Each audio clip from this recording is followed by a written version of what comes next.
Tidak semua hal bisa dilakukan manusia dengan nilai yang efektif, efisien, dan aman. Oleh karena itu, penggunaan dan penguasaan bidang mekatronika adalah sebuah keniscayaan.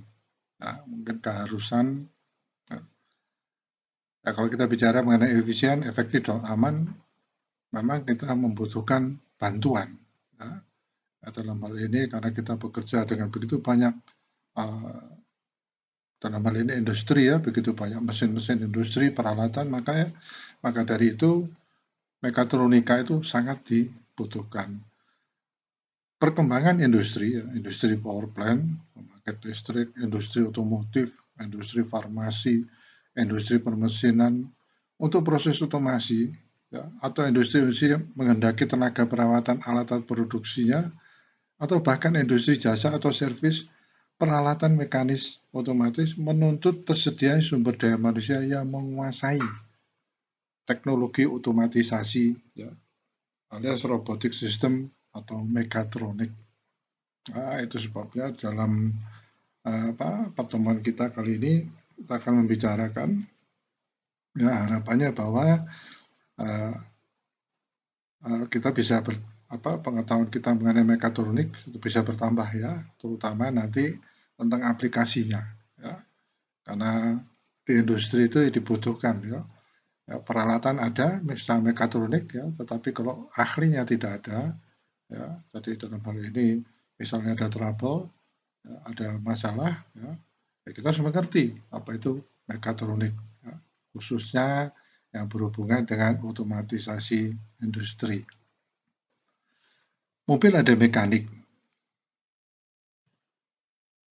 pesawat, kipas AC, angin, ya, air conditioning dan sebagainya, semua ada kemampuan otomatisnya. Ya. Teknologi tersebut merupakan pengembangan teknologi yang terintegrasi meliputi medical technology, ya, untuk mendeteksi, ya, semua yang berhubungan dengan kepentingan medical sangat diperlukan. Ya. CNC teknologi ya, untuk teknik mesin, renewable energy, yaitu yang disebut dengan teknik mekatronika. Nah, ini mekatronika itu bidangnya sangat luas. Ya. Mekatronika singkatan dari mekanik dan elektronika. Nah, mekanik dan elektronika suatu bidang khusus yang membahas mengenai otomasi. Ya, ini sebenarnya tujuannya, ya, otomasi atau otomatisasi. Ya. Ini yang dibutuhkan. Namun dalam perkembangannya mekatronika mempunyai cakupan yang lebih luas, yaitu suatu bidang yang mengintegrasikan teknik mesin, elektronika, ya, perangkat keras dan perangkat lunak komputer, ya, komunikasi, ilmu bahan, ya, mikroelektronika dan juga kecerdasan buatan. Ya, kita lihat ya sampai artificial intelligence masuk dalam cakupan mekatronika ini ya. Karena kalau sudah kita berbicara atau berdiskusi mengenai otomatisasi, nah itulah yang cakupan-cakupan itulah yang akan yang masuk dalam kategori mekatronika ini. Material aplikasi mekatronika, ya, mekanik, ya, mengenai terminologi gerak, ya, perpindahan, ya, kecepatan, percepatan, ya, sehingga ini perlu dipantau misalnya kecepatan mobil, percepatannya ya, perpindahannya ya, ini berhubungan dengan jarak yang ditempuh, kecepatan mobilnya, percepatannya berapa, itu contoh ya. Sehingga kita lihat dalam otomotif sudah semuanya serba pakai mekatronik ya. Jadi artinya mekanya malah sedikit ditinggalkan ya, bukan ditinggalkan, pemanfaatannya juga tinggal sedikit ya, sebagian digantikan oleh listrik ya. Tetapi tetap harus ada mekaniknya ya. Nanti kita lihat mengapa ada mekaniknya ya, karena dynamo elektrik nggak bisa berdiri sendiri ya, bisa berdiri sendiri tetapi sangat terbatas, begitupun mekanik ya, akan sangat terbatas kalau dia berdiri sendiri. Muncullah mekatronika. Kemudian terminologi gaya, usaha, daya. Ya. Sistem mekanis, ya, derajat kebebasan dan sumbu gerak. Ya, ini kinematik dinamik ya, khusus yang mendukung robotika, ya. Yang kedua listrik, ada mekanik listrik, kelistrikan, ya, tegangan, arus dan hambatan. Ya, sekarang kita sudah dituntut untuk ini, ya. Misalnya contohnya pencatatan energi yang dipakai, ya, energi listrik yang dipakai oleh suatu instansi, ya. Ya kita kalau bisa kita dibantu oleh sistem mekatronik, ya. Jadi kita tinggal melakukan pengecekan, ya, di pusat pengendalian, ya, tanpa kita harus datang ke tempat tersebut untuk mencatat meternya misalnya, ya, untuk memantau berapa arusnya, ya, atau memantau juga tegangan, ya, sehingga semuanya itu membutuhkan mekatronik. Ya, yang kedua sistem kontrol elektrik, ya, ada masukan mungkin dari sensor atau dari peralatan lain, kemudian ada proses dan ada keluaran elektrik, ya, elektronika. Untuk komponen pasif, ya, resistan, kapasitas, endurance, ya, indutansi, ya. Kemudian komponen aktif, ya, semikonduktor, dioda, transistor. Nanti kita lihat, ya, transistor ini akan kita bahas, ya, sedikit, ya, akan menjadi suatu komponen switching, ya, karena mekatronika ini nanti kita lihat bahwa secara umum, secara keseluruhan itu adalah kegiatan switching, menyalakan on dan off. Nanti kita bahas. Kemudian sistem sinyal, ya, sinyal kontinu dan diskrit. Penerapan sistem elektronika pada mekatronika, ya. Ada operator logik, ya, AND, OR, dan NOT.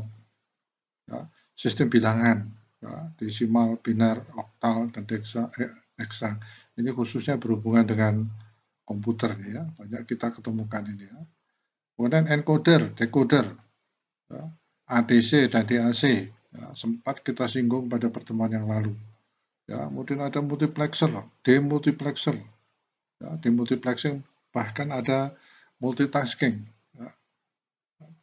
Kemudian yang kelima adalah logika, ya, logic, ya, tabel kebenaran, aljabar boolean, ya, dan Carnot map, ya. Carnot map, ya, nanti akan kita diskusikan, ya. Ini mungkin akan kita diskusikan tersendiri, ya, aljabar boolean ini, kemudian logik, ya, dia apa, logika, ya, gerbang logika, ya, akan gitu, ya. Keenam, penerapan konsep logik pada solid state controller elektrik dan elektronik. Tadi yang disebut dengan gerbang logika. Yang ketujuh, sensor. Ya, cara kerja sensor secara umum akan kita lihat, ya, karena sensor ini adalah materi-materi yang akan mendukung sistem mekatronika. Ya. Pada pertemuan yang lalu sudah disebutkan kalau ada hubungannya dengan sistem kendali, ya, ada hubungannya dengan artificial intelligence, ya. Dan ini adalah komponen-komponen yang mendukung semuanya, ya. Kemudian jenis dan fungsi sensor, ya, ada sensor kapasitif, induktif, optical, ya, magnetik, ya. Kemudian kita juga akan membahas mengenai contoh penerapan sensor, ya. Karena sensor-sensor seperti ini, ya, itu akan bisa dipakai, ya, tentunya dengan suatu pengertian, ya, pengetahuan, ya, sehingga yang disebut dengan sensor kapasitif ini bisa kita gunakan buat bermacam-macam, ya. Bisa untuk mengukur tekanan darah misalnya, ya, untuk medical, ya, bisa untuk mengukur detak jantung misalnya. Kemudian optical ini, ya, mungkin bisa untuk medical, bisa untuk untuk mengukur saturasi oksigen, ya, dan sebagainya, ya, tergantung bagaimana kita mengaplikasikannya, ya. Yang kedelapan, aktuator, ya, ini yang sering sangat banyak berhubungan dengan mekatronika, khususnya untuk mesin-mesin industri, ya, jenis dan fungsi aktuator, kemudian aktuator fluida, ya, pneumatik dan hidrolik, ya, pneumatik tekanan udara, hidrolik tekanan minyak, ya. Ada aktuator elektrik, ya, misalnya motor AC, ya, 1 fase dan 3 fase. Ya. Mungkin dalam salah satu bahasanya adalah dalam mekatronik ini kita akan membahas mengenai sistem otomatisasi starting, start, dan delta. Ya. Kemudian ada motor DC, ya. Ini yang akan mendukung mekatronika. Pengontrolan atau controller, ya. Unprogrammable control, ya, elektrik dan elektronik. Ini bisa nanti kita lihat pemanfaatan relay, ya. Kemudian ada programmable control, ya, ada microcontroller, ya, ada PC, ada PLC, ya. Ini programmable logic control ini bisa menjadi suatu itu sendiri, ya, suatu topik sendiri, tapi ini termasuk mekatronika, ya. PLC, ya, ini ya, programmable logic control, pengawatan, ya, jadi hubungan kawat, masukan, pengontrol, dan keluaran. Ya. Ini sebenarnya mirip dengan yang ini, ya, cuman ini di sini sistemnya sudah dijadikan satu sistem, ya, tinggal kita memprogramnya, ya. Format pemrograman STL, LAD, dan FBD. Algoritma pemrograman, ya, gerakan berurutan, ya, urutan menyalakan lampu misalnya, misalkan lampu traffic light, gitu, ya. Gerakan kondisional, ya, suatu kondisi tertentu, ya. Pintu gerbang akan menutup atau membuka kalau sudah objek yang sudah lewat dia akan nutup, kalau objek mau masuk dia akan membuka, ya. Jadi kita lihat pintu-pintu di banyak seperti di mall, ya, pintu kaca itu, ya. Gerakan berurutan dan kondisional, ya. Control panel, start, stop, ya, single continuous function. Ya, ini berhubungan lagi dengan gerakan-gerakan pneumatik maupun hidrolik, ya.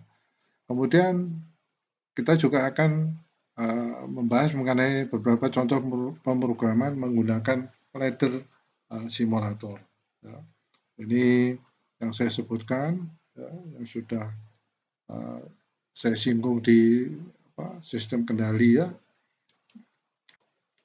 Nah, ini switching. Ya.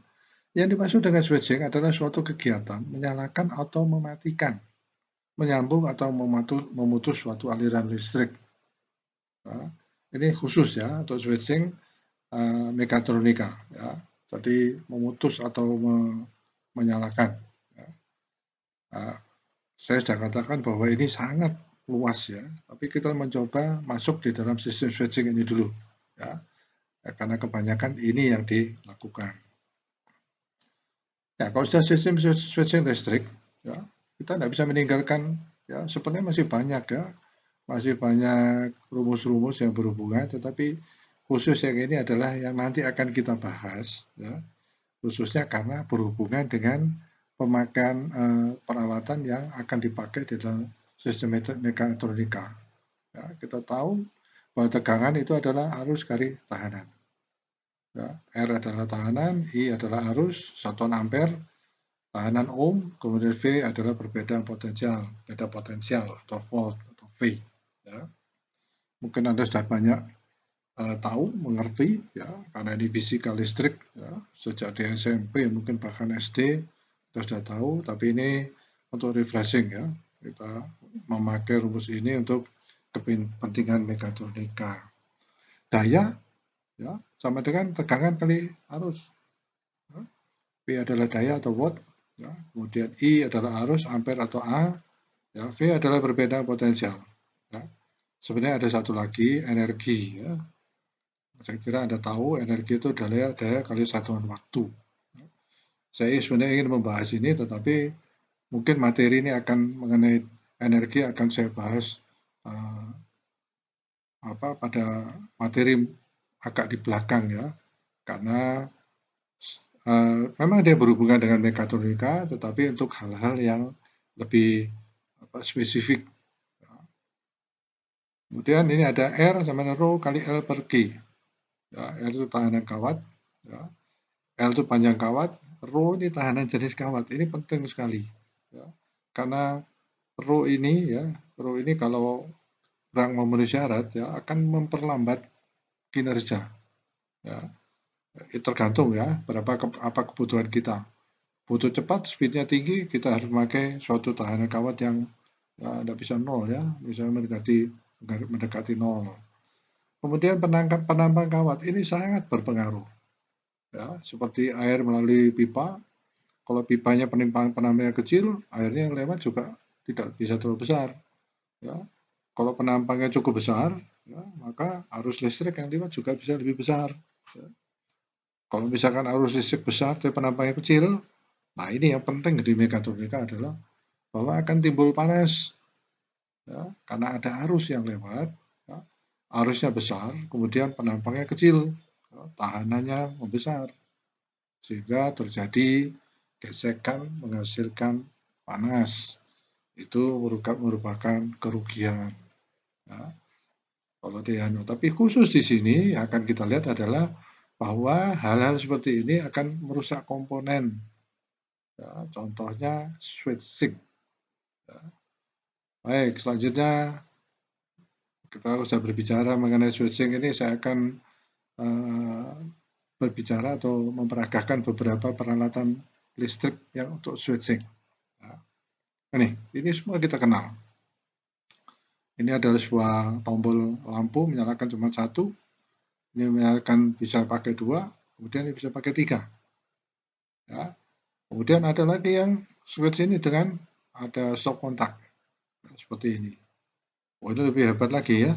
Bisa menyalakan 6 buah lampu. Ya, kontrol.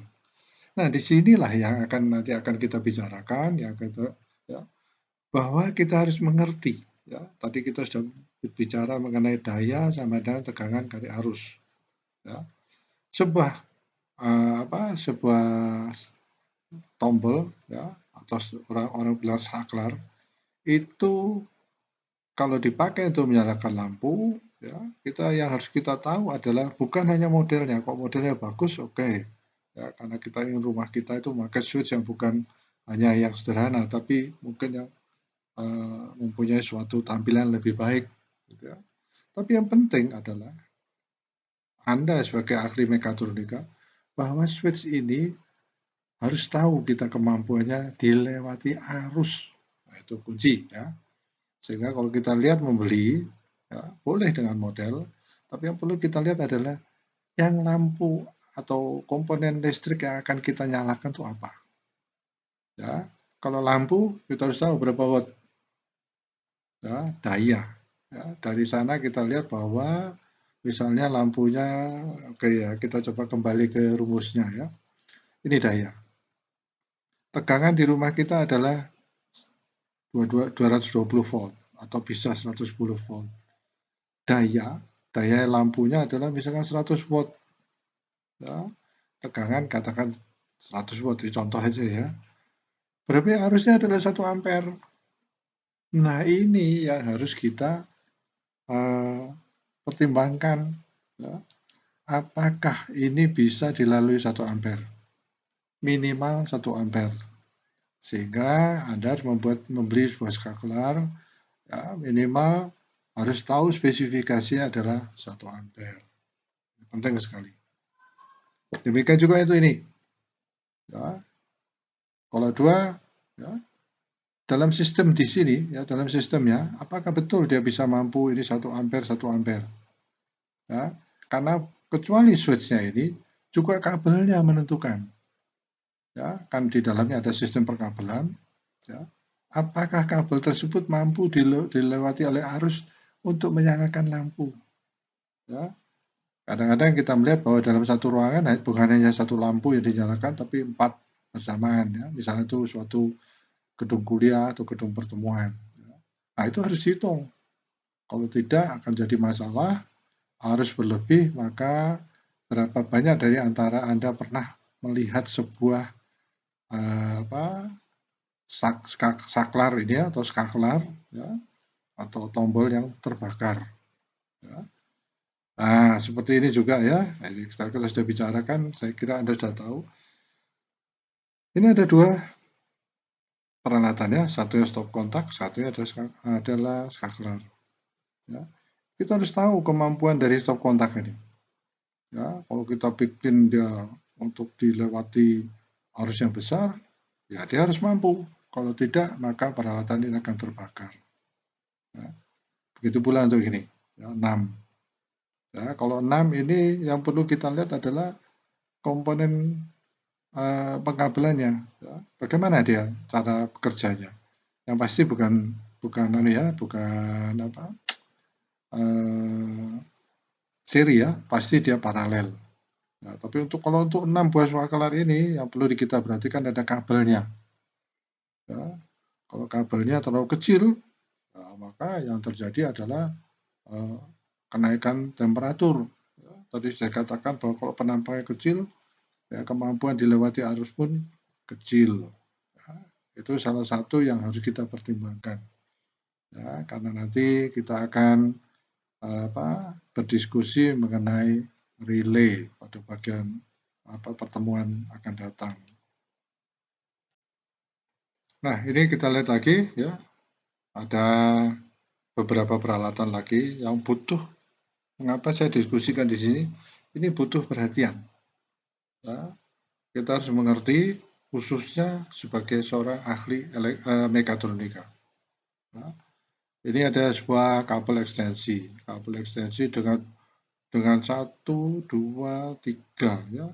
Kita lihat di tengahnya ini mungkin ini juga bisa dipakai untuk sistem stop kontak yang berbeda bentuknya ya. Sehingga kadang-kadang kita bisa pakai semuanya ini tanpa kita memperhatikan apa yang terjadi di sini. Ya, kita harus berhati-hati, kita harus tahu kemampuannya, bukan asal colok ya. Terus kemampuan kabel ini dilewati berapa ampere maksimum, ya, kemampuan dari masing-masing dari colokan ini dan sebagainya. Ini juga ada colokan seperti ini ya. Kalau kita melihat bentuknya, ini sangat kuat ya. Jadi materialnya juga mungkin tidak mudah terbakar, tetapi yang perlu kita ketahui selalu adalah kemampuannya. Ya. Kemampuannya dilewati oleh arus, itu penting. Ya. Stop kontak ini juga. Ya, stop kontak ini ya, ini stop kontak yang kalau dari depan ya, ini kalau ini agak di samping, agak masuk ya.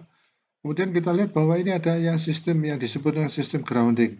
Ya, itu nanti akan kita bicarakan juga ya, karena sistem grounding itu juga penting ya demi keamanan. Ya. Tetapi tidak kita diskusikan di spesifik mengenai grounding ini ya, karena itu adalah bagian dari teknik listrik atau teknik tenaga listrik.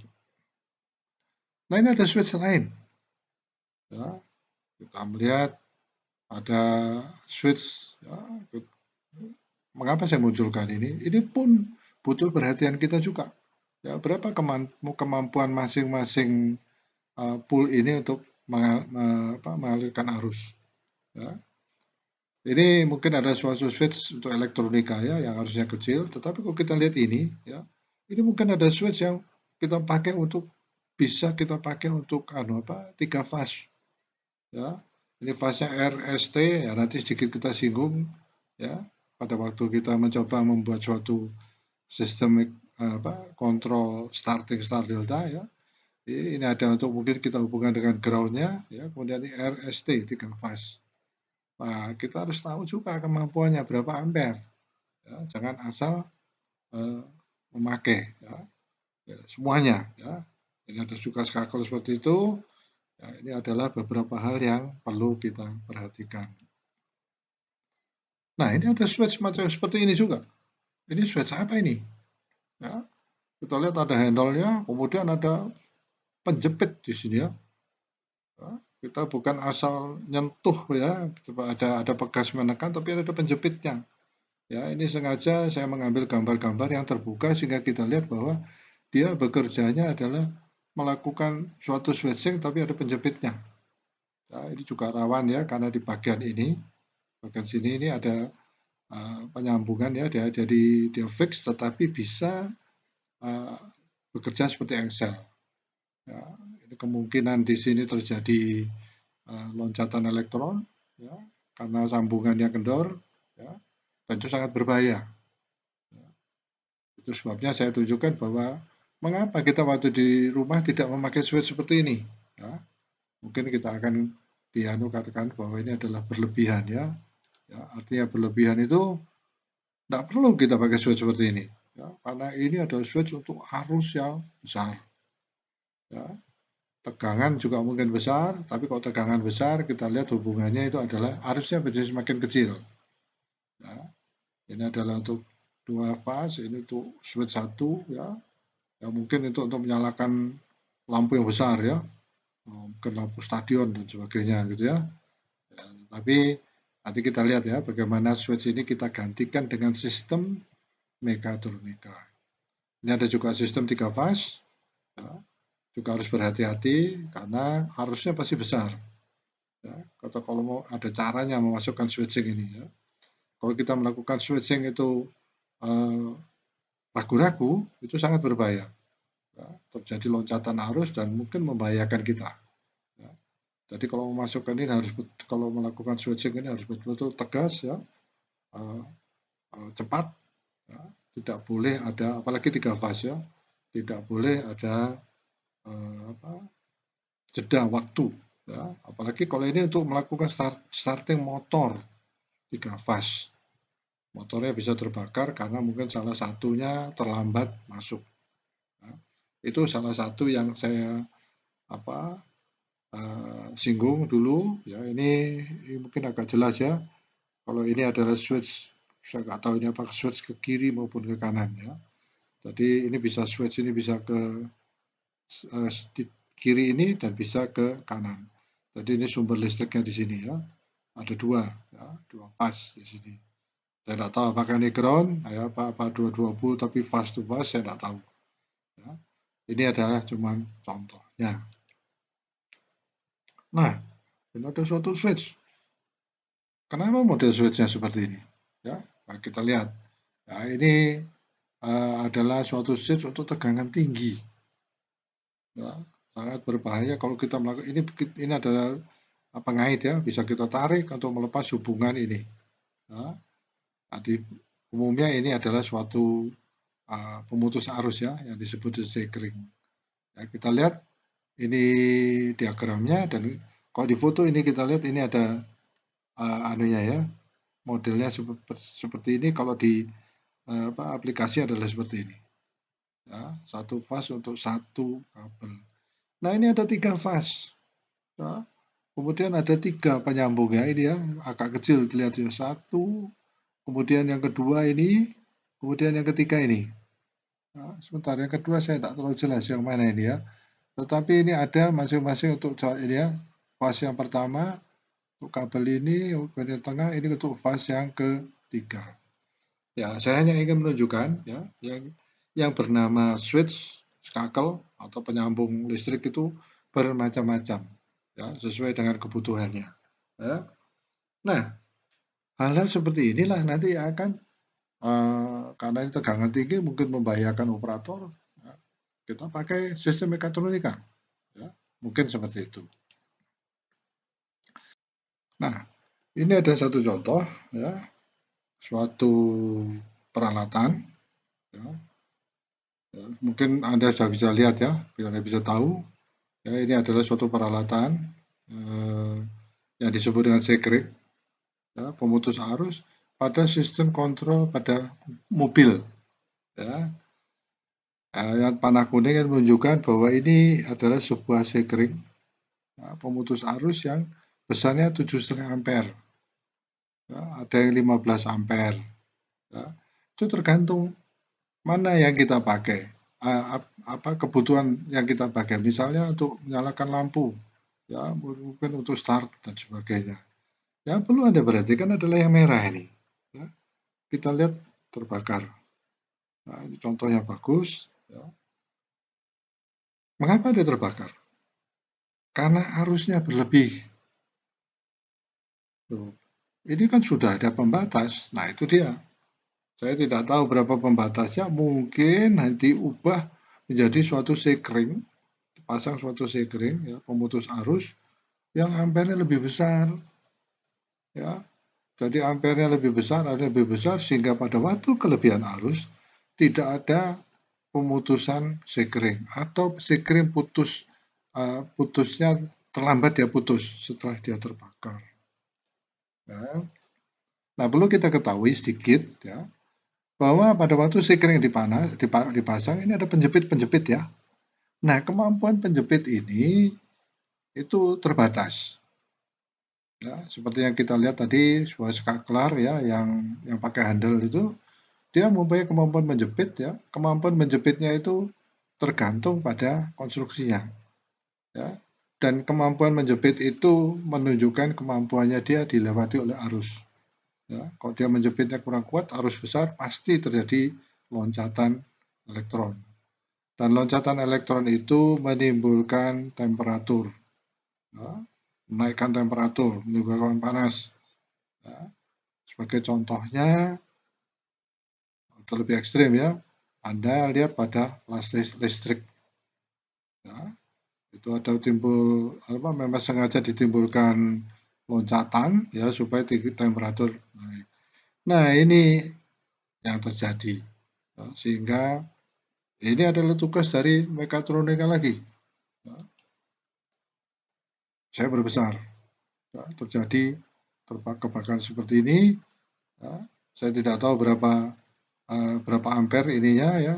Tapi ini bisa kita lihat dari saya nggak ada gambarnya. Ya. Kita bisa lihat dari karena itu adalah peralatan dari mobil ya. Kita bisa lihat di peralatan ditutupnya ya berapa ampere. Ya, ini hanya sebagai contoh. Ya. Kemudian bagian yang lain, ya, kita lihat ini adalah setrika zaman kuno ya. Ya, dibutuhkan energi panas yang dipakai adalah bahan bakar padat. Yang biasanya ini orang tua saya pakai dulu ya. Ini namanya setrika jaku. Di depannya ada jakunya. Yang dipakai adalah arang ya, atau pemanasan. Nah, sedangkan ini adalah sebuah setrika listrik yang memakai listrik. Dan ini ada alat kontrol otomatisnya. Ini adalah setrika listrik juga, tetapi yang agak lama, agak kuno. Ya. Nah, sering kita melihat, ya, saya pernah pakai ini, ya, sering kita lihat bahwa ada bagian-bagian yang terbakar pada kontak ini. Juga terbakar pada stop kontaknya. Ya. Pada waktu itu mungkin kita asal aja ada colokan, kita colokan, ternyata colokannya itu hanya mampu untuk suatu arus, besar arus tertentu. Ya, sedangkan setrika kita ini arusnya lebih, ya, sehingga terjadi loncatan elektron. Ya. Terkadang kita mendengar ya pada waktu kita tancapkan ini ya kita masukkan stop kontaknya dalam stekernya ini dalam stop kontaknya kita mendengar ada loncatan api ya. Tapi kita tidak memperdulikan yang penting setrika kita panas. Akibatnya steker ini ya atau mungkin stop kontak mungkin terbakar. Ya. Begitu pula untuk ini ya, karena dia mungkin kurang fix ya, harus dipakai berkali-kali, kemudian waktu dipakai untuk aktivitas setrika dia bergerak-bergerak, terjadi loncatan elektron ya, kendor, ya, tambah lama tambah terbakar habis. Nah itu ya, itu orang bilang ada fong ya, jadi ada loncatan elektron. Nah ini yang penting yang kita nanti akan bicarakan, akan kita diskusikan.